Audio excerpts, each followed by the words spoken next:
Ihnen diesen Blumenstrauß überreichen. Sie sind die 50.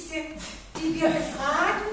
Und hier gibt es noch eine Einladung zum Empfang im Rathaus. Der Bürgermeister wird anwesend sein. Er wird sich bestimmt mit Ihnen unterhalten und Sie können ihm dann nochmal die Fragen stellen. Sie haben wohl nicht alle guten Geister mehr zusammen. Da gab es auch mal ein leeres Grundstück. Es wurde an einen Investor verkauft,